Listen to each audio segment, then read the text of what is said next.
Wabarakatuh. Alhamdulillahilladzi wa kafa wassalatu wassalamu ala ibadihi alladzina astafa wa ba'du. Ayyuhat talamid, marhaban bikum fil madrasah sanawiyah Surya Buana Internet Bimalang bil madda al aqidah wal akhlaq fil fasli sabi' wa fasli dasisani ma Ustad Mabrur. Tayyib, al-an hayya bina nabda' bi qiraati du'a at-ta'lim. Bismillahirrahmanirrahim. Raditu billahi robba wa bil islami dina wa bi Muhammadin nabiyya wa rasula rabbi zidni ilma warzuqni fahma. Anak-anak sekalian, alhamdulillah pada kesempatan kali ini insya Allah kita masih diberi kesehatan oleh Allah, diberi hidayah, maunah dan inayahnya, sehingga pada kesempatan kali ini kita bisa melanjutkan taklim kita yang merupakan kewajiban kita bagi hambanya yang insya Allah mukmin. Mudah-mudahan apa yang akan kita pelajari bersama-sama ini membawa manfaat, membawa kebaikan, keberkahan bagi masa depan kita bersama-sama. Amin, amin ya robbal alamin. Anak-anak sekalian, pada kesempatan kita kali ini kita akan belajar bersama-sama tentang salah satu sifat Allah yang ada di dalam Asmaul Husna, yang kita tahu semuanya ada 99. Tapi Pak Mabrur menduga, dan kita tahu semuanya bahwa 99 itu tidak memungkinkan untuk kita pelajari semuanya. Oleh karena itu, pada kesempatan kali ini kita hanya akan belajar Al-Aziz dan Al-Basit saja.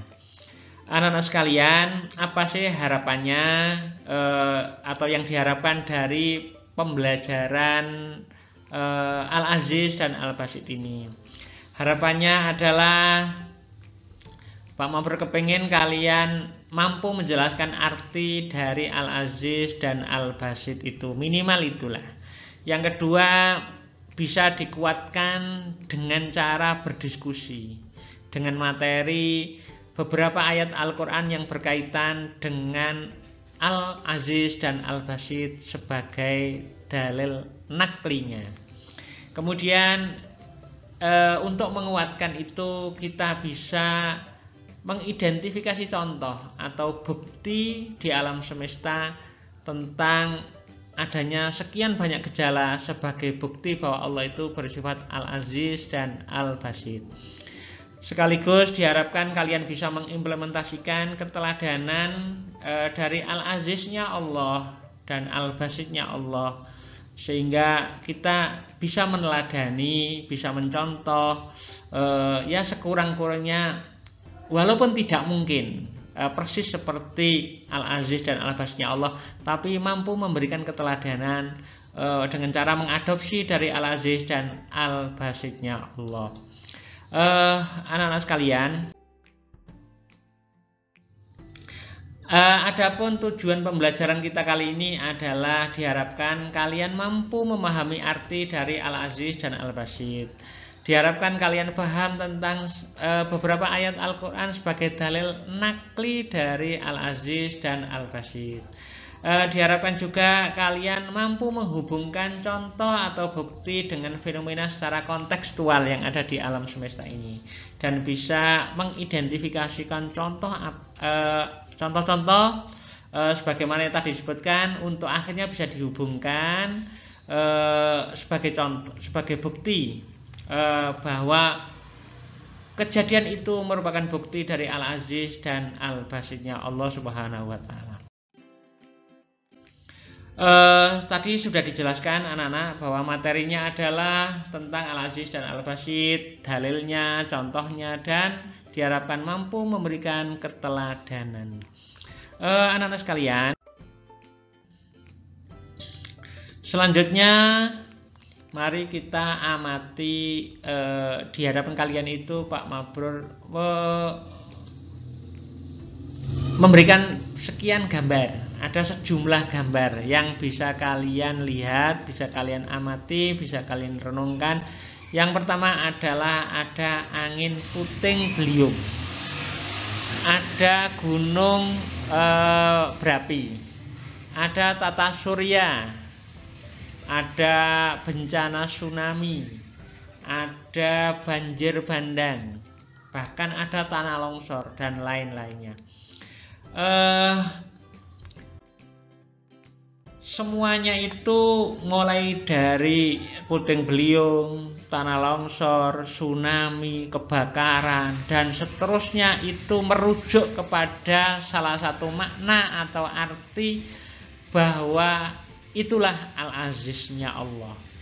Sehingga dari sekian banyak contoh itu bisa kita tarik sebuah kesimpulan menjadi sebuah pengertian bahwa Al-Aziz adalah nama Allah yang menunjuk kepada pengertian kekuatan, hegemoni atau dominasi, ketinggian, dan bisa bermakna mengendalikan. Anak sekalian, untuk mengkaji lebih detail lagi, sebelumnya mari kita amati dulu ayat berikut. A'udzubillahi minasyaitonirrajim. Yusabbihu lillahi ma fis samawati wa ma fil ardi al-malikil qudusil azizil hakim. Senantiasa bertasbih, artinya segala sesuatu yang ada di langit dan bumi, makhluknya Allah, bukan hanya manusia, tapi semua makhluk Allah yang ada di langit dan di bumi senantiasa mensucikan Allah, bertasbih kepada Allah yang maha suci, Raja yang maha suci, Raja yang maha perkasa, lagi maha bijaksana. Anak-anak sekalian, biasanya dalam Al-Quran ayat Al-Aziz yang berarti perkasa itu berdampingan dengan ayat atau bunyi sifat Al-Hakim, artinya bijaksana. Di ayat lain ada Azizur Rahim, maha perkasa lagi maha penyayang. Inilah bukti bahwa Allah itu keperkasaannya betul-betul menjadi rahmat bagi hambanya. Beda dengan manusia. Kalau manusia punya sedikit saja, ditempeli sedikit saja sifat aziznya Allah, perkasa di bidang keilmuan, artinya orang itu dititipi oleh Allah ilmu sehingga ia menjadi orang pintar, biasanya terus muncul sombongnya. Kalau dititipi perkasa dalam hal kekayaan, artinya sedikit kaya, biasanya sudah tidak peduli dengan sesamanya. Diberi jabatan yang tinggi, kemudian sudah lupa dengan temannya, dan seterusnya dan seterusnya. Beda dengan Allah.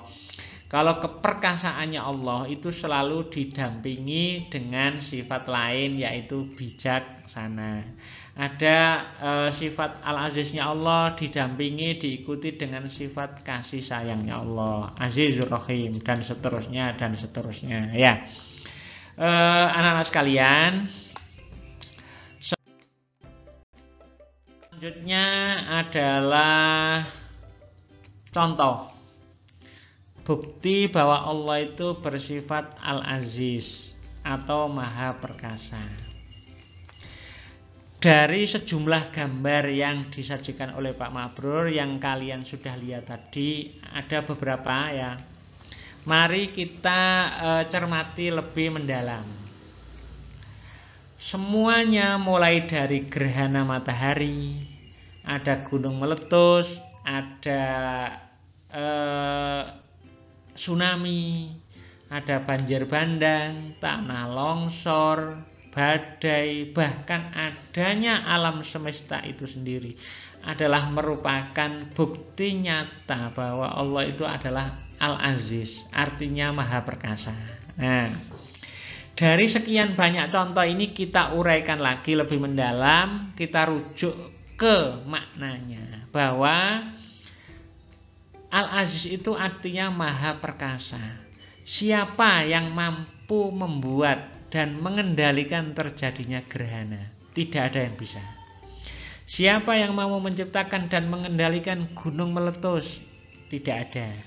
Siapa yang mampu mengendalikan bencana, gempa bumi, tanah longsor, tsunami, banjir bandang, Semuanya tidak ada yang mampu menciptakan dan mengendalikan kecuali hanya Allah. Itulah bukti bahwa Allah itu maha perkasa. Berarti kesimpulannya, arti dari maha perkasa itu adalah pengertian yang merujuk kepada makna tidak ada sesuatu atau seorang pun yang mampu menandingi atau mengalahkan.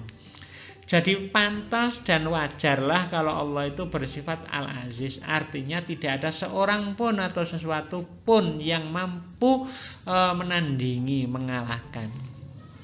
Sesungguhnya makna perkasa itu bukan hanya masalah tenaga dan kekuatan, tetapi bisa bermakna lebih luas lagi. Misalnya, dalam hal penciptaan. Dalam Al-Quran Allah memberikan contoh. Innallaha la yastahyi ayyadriba masalan ma ba'udatan fama fauqaha.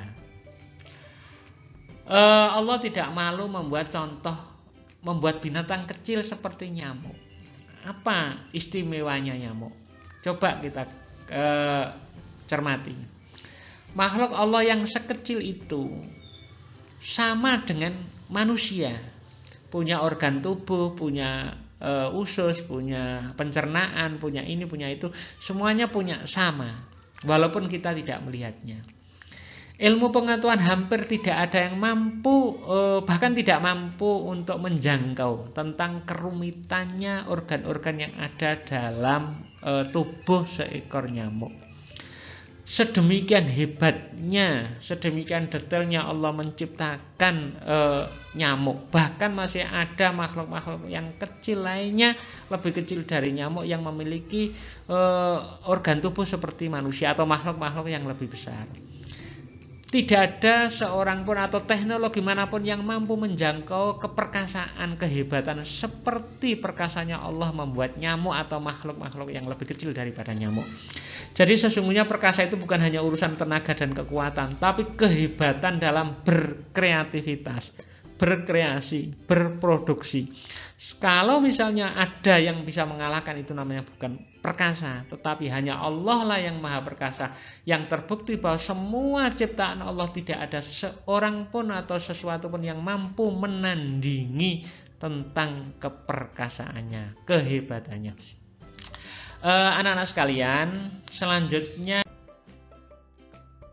adalah bagaimana cara kita meneladani sifat Al-Aziz.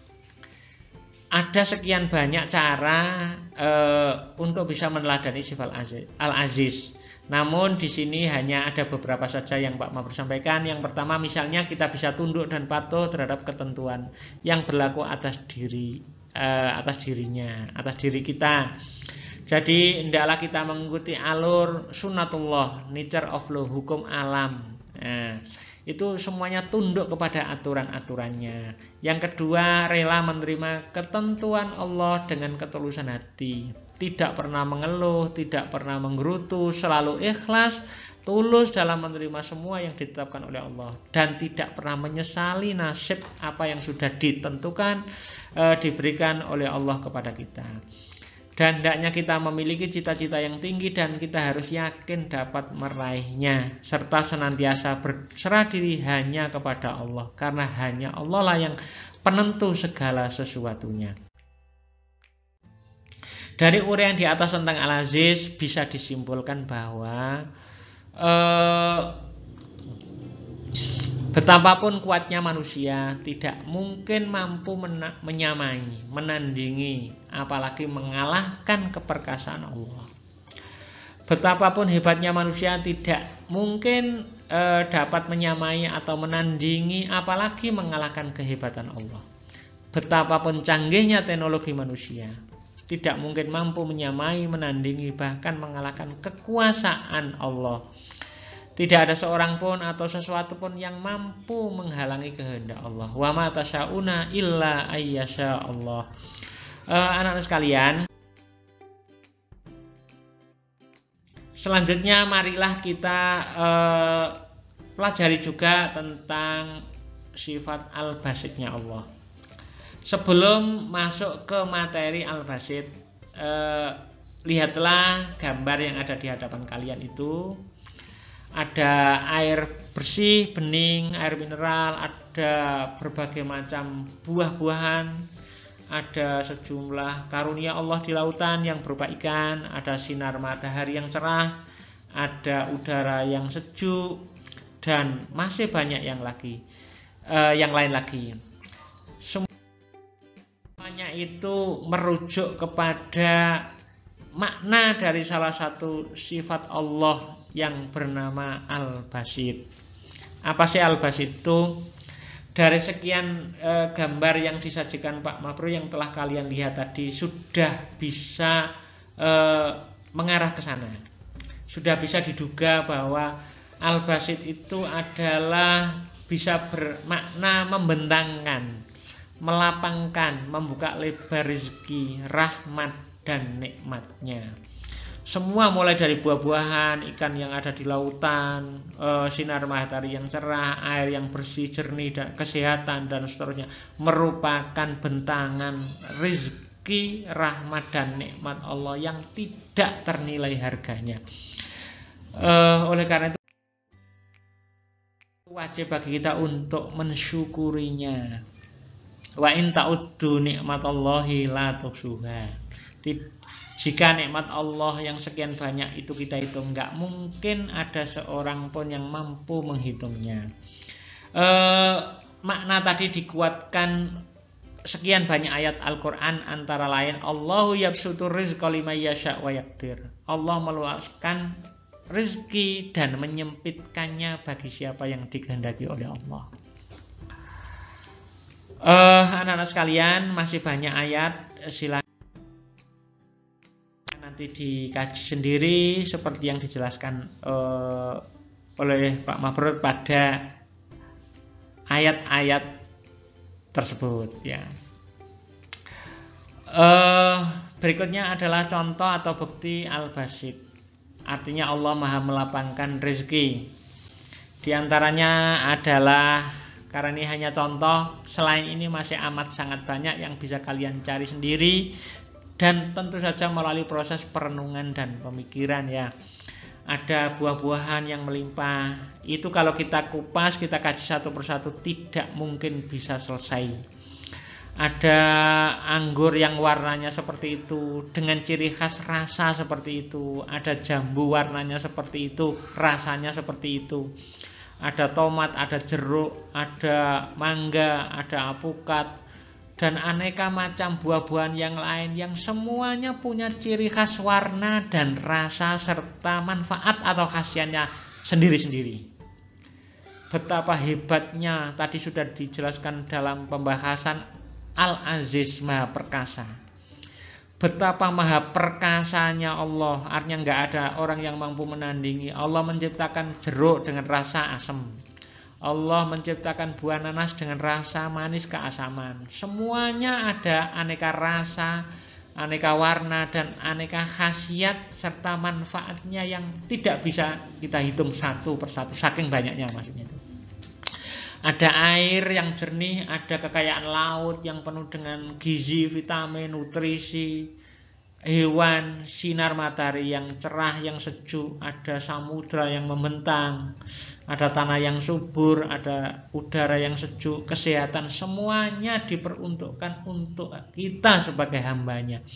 Sekali lagi, wajiblah kita bersyukur kepada Allah. Maka dalam Al-Quran sering disebutkan washkuru nikmatullah, bersyukurlah kepada Allah. Jika kalian bersyukur maka akan ditambah nikmatnya oleh Allah. Tetapi jika tidak bersyukur maka ketahuilah bahwa azabnya Allah amat sangat pedih. Tidak ada seorang pun yang punya alasan untuk tidak bersyukur atas nikmatnya, karena hanya kepadanya kita wajib bersyukur, dan hanya dari Allah semuanya kita dapatkan. Anak-anak sekalian, selanjutnya adalah cara meneladani sifat Al-Basit. Apa yang bisa kita lakukan sebagai hambanya agar bisa meneladani sifat Al-Basitnya Allah? Yang pertama, hendaknya kita harus memiliki sifat qanaah. Qanaah itu artinya menerima apa yang kita miliki tanpa mengharapkan yang Allah berikan kepada orang lain. Bisa membantu tetangga atau orang lain yang kesusahan atau membutuhkan. Bisa juga tidak mengangan-angan anugerah yang telah Allah berikan kepada orang lain. Cara meneladani berikutnya, bisa selalu berserah diri hanya kepada Allah dan senantiasa bersandar hanya kepada Allah sebagai zat yang mengatur rezeki semua manusia. Anak-anak sekalian, dari uraian tentang Al-Basit, hendaknya bisa di sini bisa kita simpulkan bahwa Allah Subhanahu wa Ta'ala telah menjamin rezeki setiap makhluknya. Dalam Al-Quran surat Hud disebutkan, wa ma min dabatin fil ardi illa 'alallahi rizquha. Jadi tidak ada binatang melata satupun yang tidak dijamin oleh rezeki Allah, kecuali semuanya sudah ada di tangannya. Artinya jaminan rezeki sudah pasti ada di tangan Allah Subhanahu wa Ta'ala. Yang kedua, dalam urusan duniawi, sadarlah bahwa kunci ketenangan hidup hanyalah ada pada sifat qanaah. Sebanyak apapun harta yang dimiliki seseorang, setinggi apapun jabatan yang dimiliki seseorang, kalau dia tidak ada rasa sifat qanaah, maka tidak mungkin ada ketenangan dalam hidupnya. Setiap kesulitan, sadarlah bahwa Allah akan menjanjikan sebuah jalan keluar. Ingat surat Al-Insyirah, inna ma'al usri yusron, inna ma'al usri yusron. Berikutnya dalam Al-Quran surat Hud juga disebutkan. Surat Al-Ankabut sebenarnya itu ya. Ayat 69 disebutkan bahwa walladzina jahadu fina lanahdiyannahum subulana. Siapapun yang berjuang di jalanku. Berjuang itu beraktivitas apa saja yang sifatnya hanya mencari ridha Allah Subhanahu wa Ta'ala. Seorang kepala rumah tangga mencari nafkah, itu berjuang. Seorang guru mengajar, itu berjuang. Seorang siswa, murid belajar, itu berjuang. Siapapun yang mau berusaha berjuang di jalan Allah, pasti akan ditunjukkan jalannya oleh Allah. Walladzina jahadu fina lanahdiyannahum subulana. Itulah janji Allah dalam Al-Quran. Marilah kita renungkan ayat Al-Quran yang berbunyi, A'udzubillahi minasyaitonirrajim, wa may yattaqillaha yaj'al lahu makhraja wa yarzuqhu min haitsu la yahtasib. Barang siapa yang bertakwa kepada Allah, maka Allah akan memberikan jalan keluar setiap dia menemui kesulitan. Dan dia akan mendapatkan rezeki dari jalan yang tidak dia sangka-sangka. Dan barang siapa yang bertawakal kepada Allah, maka semua kebutuhannya akan dicukupi oleh Allah. Innallaha balighu amrih qad ja'alallahu likulli syai'in qadra. Anak-anak bisa menyempurnakan bacaan. Demikian yang bisa disampaikan Pak Mabrur pada kesempatan kali ini. Mudah-mudahan uraian tadi bisa memberikan tambahan pengetahuan dan menjadi ilmu yang bermanfaat. Naktafi dirona satanal yaum. Syukran jazilan ala husni timamikum. Ilal liqa fil fursatil atiyah insyaallah. Hayya bina nahtatim bi qiraatil hamdalah wa kafaratil majlis. Alhamdulillahirabbil alamin. Subhanakallahumma bihamdika asyhadu an la ilaha illa anta astaghfiruka wa atubu ilaik. Billahi taufiq wal hidayah. Wassalamualaikum warahmatullahi wabarakatuh.